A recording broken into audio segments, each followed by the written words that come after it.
What's up, everybody, and welcome to another episode of Ask a CISP. My name is Ryan Williams, and I haven't done one of these in a very long time. I apologize. I'm on vacation. The vacation's almost over, so I'm going to shave this beard off. But super excited to get back to the videos. Plenty of time to unwind and recharge. So this video, I wanted to speak about renewing your Security Plus, Net Plus, A Plus, any of those what some will call lower tier cybersecurity certs, which I don't believe are lower tier. They are gateways, right? I'd rather say gateway or entry level than anything else. So as the title suggests, I have my CISP. I also have a master's in cybersecurity and information assurance, right? So when I'm applying for jobs in the near future, I don't necessarily use those entry-level certifications. I kind of put my best foot forward, my CEH, like I said, my CISP, CCNA, things of that nature. However, I was on the fence about renewing my Security Plus and Net Plus. I've had them since 2010. You have to renew them every 3 years, pay the fee. So my employer only pays for the highest applicable cert, so that would be the CISP. So my Security Plus and Net Plus were coming up due in September, and I was on the fence. I was like, I might just let it lapse. I'm not going to use it. It's not a lot of money, but $150 for something you're not going to use, I could use that for something better, right? I could take my CHFI or something like that with that money. So I was debating, and then I had an interview for a teaching position. I made it through the interview, my very first interview in 18 years. It was a pretty good experience. And then when it came to my portion to ask questions, as these things often unwind, I basically asked, what made me a good candidate? Why did you seek me for this position? To which, to my surprise, it wasn't necessarily because of my master's and my higher level certifications. It was those, but also more importantly, it was my Security Plus, my Net Plus, and my CEH.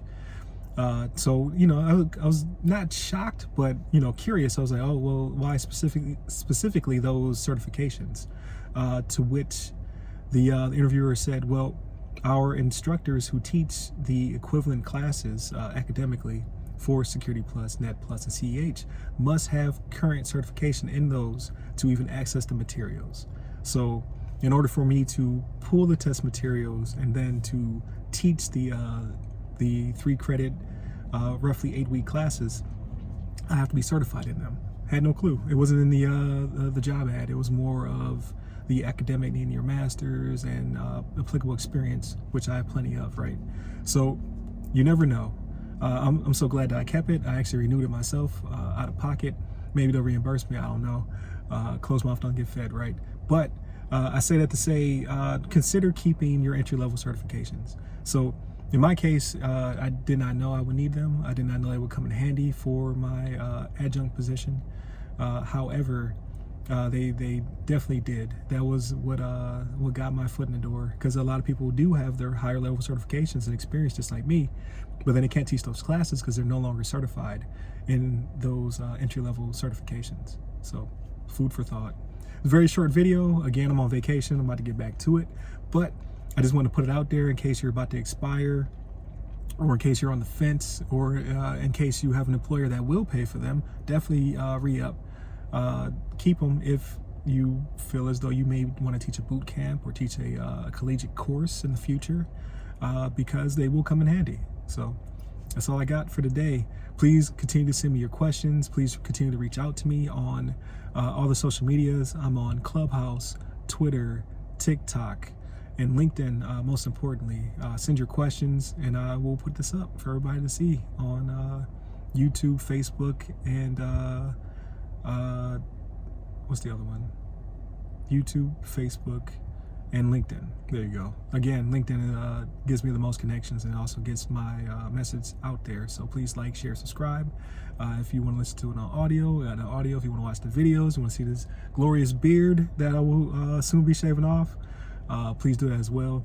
But most importantly, please share, because again, this platform is for those people of color who are seeking cybersecurity knowledge and information, and trying to find people to be support to get them through, or people who are trying to elevate their skills and go up, or people who want to mentor, things of that nature. You don't have to be a person of color to watch these videos, of course. However, the platform is for those movers and shakers and glass ceiling breakers, those people of color who made it to the other side of the proverbial firewall to share their knowledge and experience. Just so we can continue to grow our base. Again, we're only like 7% of all IT and cybersecurity. Let's make it 17%, 27%. 77%. Let's take it over. But with that being said, thank you again for your viewerage, if that's a word, and continue to stay posted. Peace.